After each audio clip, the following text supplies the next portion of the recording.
নমস্কার বন্ধুরা, সোনার রান্নাঘরে সবাইকে স্বাগত জানাচ্ছি।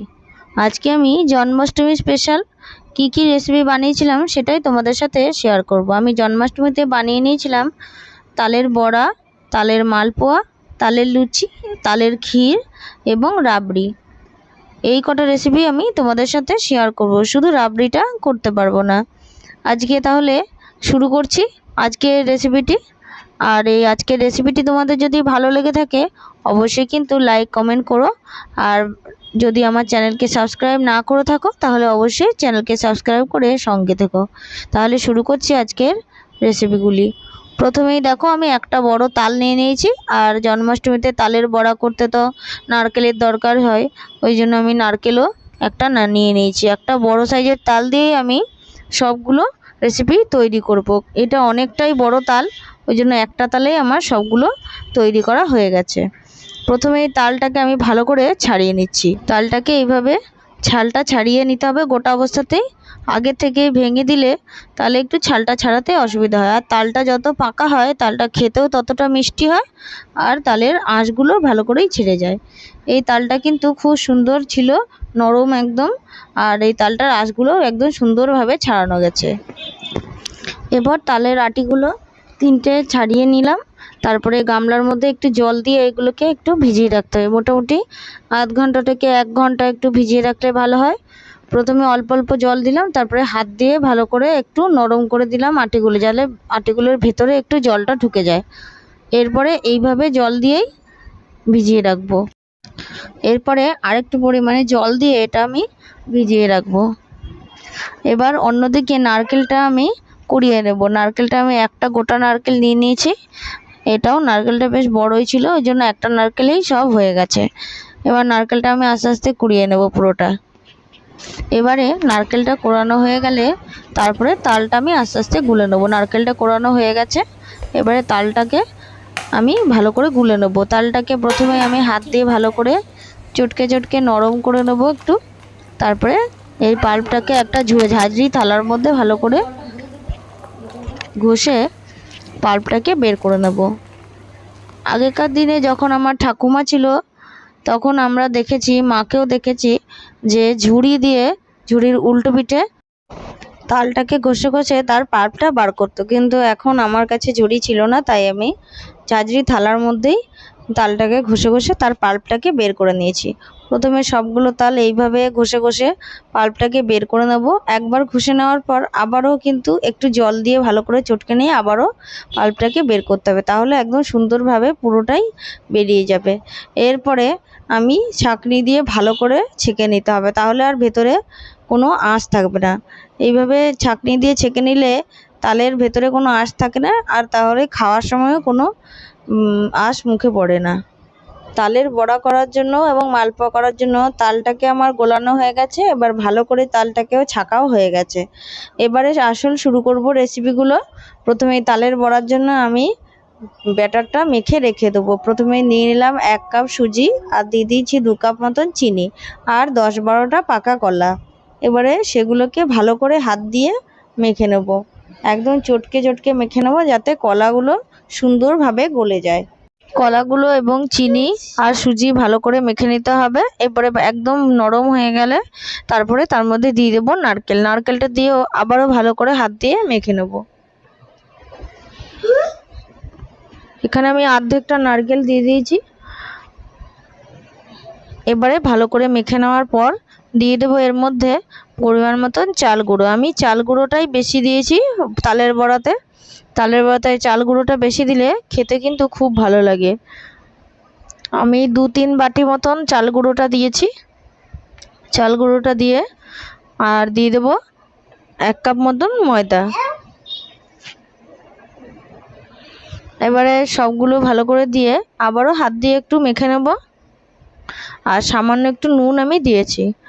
এবারে সবগুলো একটু মেখে নেওয়ার পর দিয়ে দিলাম এর মধ্যে পরিমাণ মতো তালের পাল্পটা।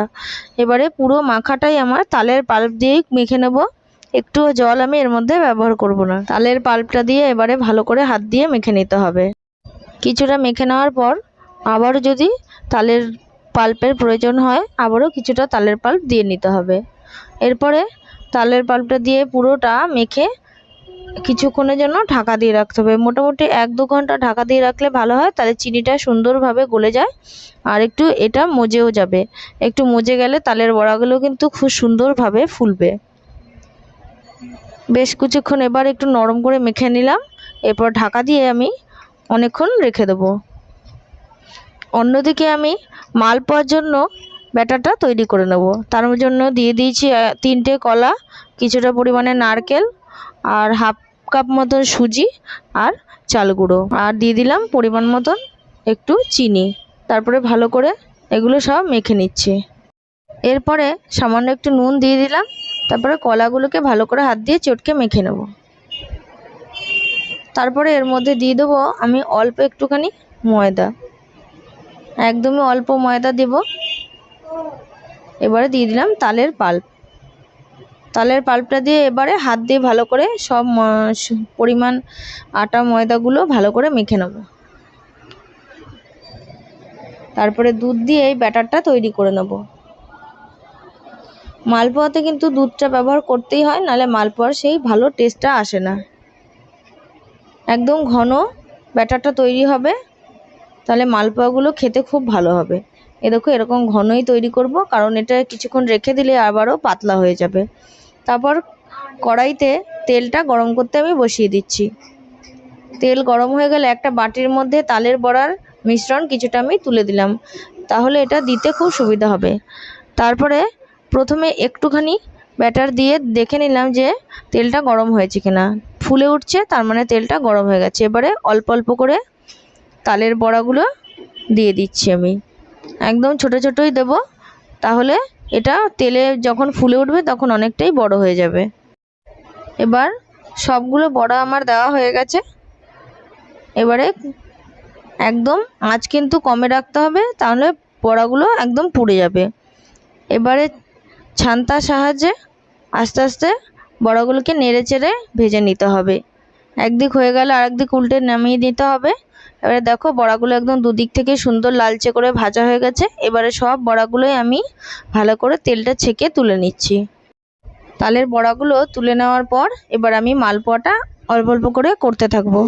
প্রথমে এক হাতা আমি মালপোয়ার দিয়ে দিলাম ব্যাটার, এরপরে ঝাঁঝরিটার সাহায্যে ভালো করে তেলটা ওপরে ওপরে দিয়ে দিলাম, তাহলে মালপোয়াগুলো সুন্দর ফুলে উঠবে। এরপরে একটা দুটো করে আস্তে আস্তে দিয়ে মালপোয়াগুলোকে ঝাঁঝরির সাহায্যে তেলটাকে একটু সুন্দর করে ওপরে দিয়ে দিলাম, তাহলে সুন্দর মালপোয়াগুলো ফুলে উঠেছে। প্রতিটা মালপোয়াই কিন্তু একদম সুন্দর ফুলে উঠেছে। এইভাবে মালপোয়াগুলো ভাজার সময় তেলটাকে একটু ছড়িয়ে দিলে মালপোয়া কিন্তু খুব সুন্দর ফুলে ওঠে। মালপোয়াগুলো দেখো একটা ভাজা হয়ে গেছে, এরকম সুন্দর কালার আসলেই আস্তে আস্তে সব মালপোয়াগুলো তুলে নিতে হবে। এটাও ভাজা হয়ে গেছে, এবার এটাও আমি তুলে নিচ্ছি। এরপরে সব মালপোয়াগুলো ভাজা হয়ে গেলে সবগুলোই আস্তে আস্তে তুলে নেব। এরপরে তালের ক্ষীরটা আমি বানিয়ে নেব। একটা ফ্রাইং প্যানের মধ্যে প্রথমে তালের পাল্পটা দিয়ে দিলাম, এবারে আস্তে আস্তে খুন্তি দিয়ে নাড়িয়ে নেব ভালো করে। গ্যাসের ফ্লেমটা এখন একটু বাড়িয়ে দিলাম, এরপরে আবার ফ্লেমটা কমিয়ে দেব। এরপরে এর মধ্যে দিয়ে দিলাম একটু দুধ। তালের পাল্পটা একটুখানি ফুটে উঠলে তারপরে কিন্তু দুধটা দেবে। তারপরে দুধটা দিয়ে ভালো করে একটু মিশিয়ে নিলাম। এবারে তালের পাল্পটা ফুটে আবারও যখন একটু কমে যাবে তখন তার মধ্যে একটু দিয়ে দেব নারকেল কোড়া আর একটু চিনি। চিনির পরিমাণটা তোমরা নিজেদের মতোই দিও, যে যেরকম মিষ্টি খাও সেরকমই দিও মিষ্টিটা।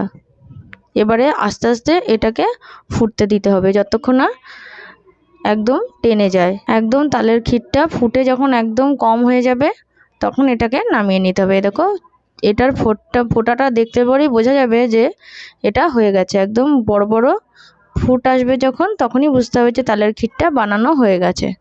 এবার এটাকে আমি ঠান্ডা করে নামিয়ে নেব। লুচি রেসিপিটা আমি আগেই শর্টে দিয়ে দিয়েছি, ওই জন্য এখন আর দিলাম না। এবারে দেখো সাজিয়ে দেখিয়ে দিচ্ছি কিভাবে কেমন হয়েছে। দেখো তালের বড়া, তালের মালপোয়া, তালের লুচি, তালের ক্ষীর আর একটুখানি রাবড়ি বানিয়েছিলাম। এটার রেসিপিটা আমার আর তোলা হয়নি, ওই জন্য আর তোমাদের সাথে শেয়ার করতে পারলাম না। তাহলে আজকের এই রেসিপিগুলি তোমাদের কেমন লাগলো অবশ্যই কিন্তু আমাকে জানিও। আর ভালো লাগলে শেয়ার করার অনুরোধ রইল। আর অন্যান্য সকল রেসিপির জন্য আমার চ্যানেলকে সাবস্ক্রাইব করে সঙ্গে থেকো। টাটা, দেখা হবে আবার একটি নতুন ভিডিওর সঙ্গে।